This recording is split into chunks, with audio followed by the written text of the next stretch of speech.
Welcome to the Real News Network. I'm Jessel Noor in Baltimore. Long-term unemployment in the U.S. is twice as high as it was before the financial crisis. That's according to the Center on Budget and Policy Priorities. Yet Congress did not extend unemployment benefits in the latest budget deal. Less well known is how the U.S. has one of the least generous unemployment insurance systems in the world, both in terms of what it pays and how long it lasts. Now joining us to discuss this is Ross Eisenbray. He's the Vice President of the Economic Policy Institute, as well as a lawyer and former commissioner of the U.S. Occupational Safety and Health Review Commission. Thank you so much for joining us, Ross. It's my pleasure. Ross, what's your response to Congress failing to extend unemployment benefits?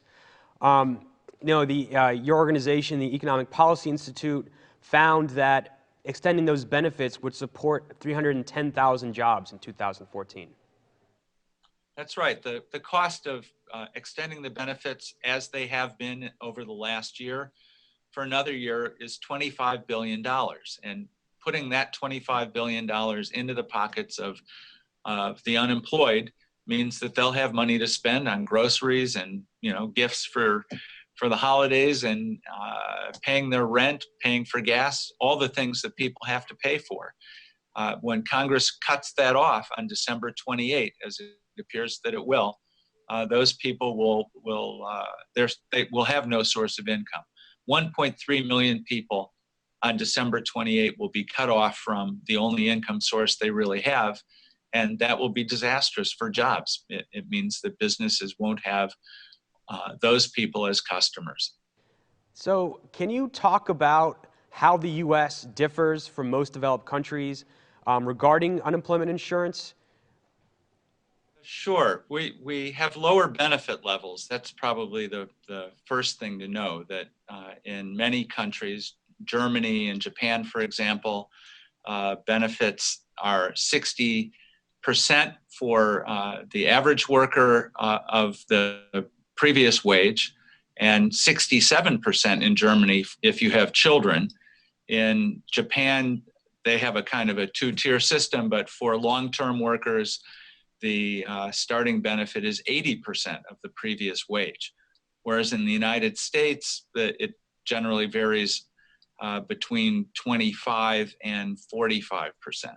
In some states in the South, the replacement rates are very low, but on average, it's closer to 45%. So benefit levels as a replacement of your previous income are much higher in most European countries and Japan. Then you have the question of how long will benefits be? Right now, we have a system put in place under President Obama in 2009 that has very long benefit levels by U.S. historical measures. Typically, regular benefits in the U.S. are only 26 weeks, whereas in most of the European countries, they're at least 52 weeks. In Germany, depending on how old you are, benefits last for as long as 2 years, 104 weeks.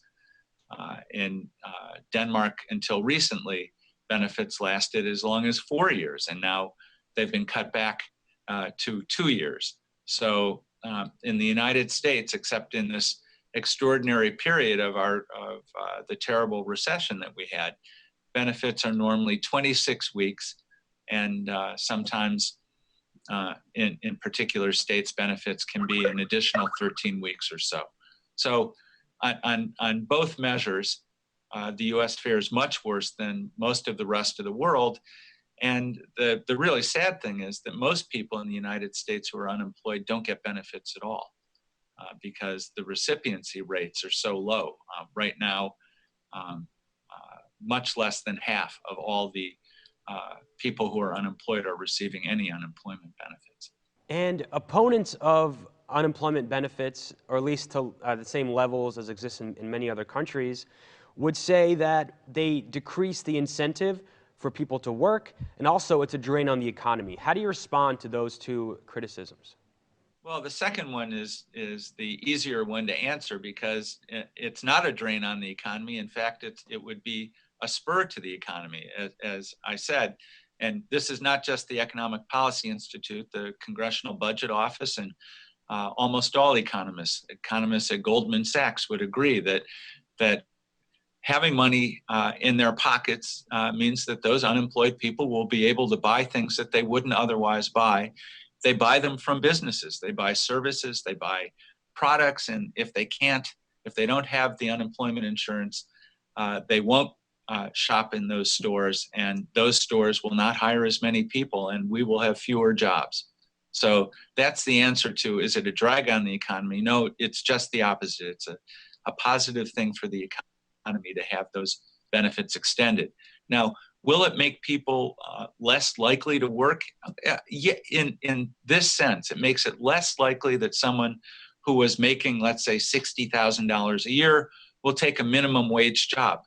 They will keep looking for a job closer to the job that they had, a job that paid $60,000, that took advantage of their, let's say, their college education and their experience in an industry. It will make them somewhat less likely to take a minimum wage job. But that's a good thing, because there are plenty of people who had minimum wage jobs who are looking for work who would be displaced if that college-educated $60,000 a year person took the minimum wage job that they're looking for. So it's not a bad thing that it is. It makes it easier for people to hold out a little longer for a job that is suitable to their experience, education, and background. Ross Eisenbray, thank you so much for joining us. Okay, it was a pleasure. You can follow us at The Real News on Twitter. Tweet me questions and comments at Jessel Noor. Thank you so much for joining us.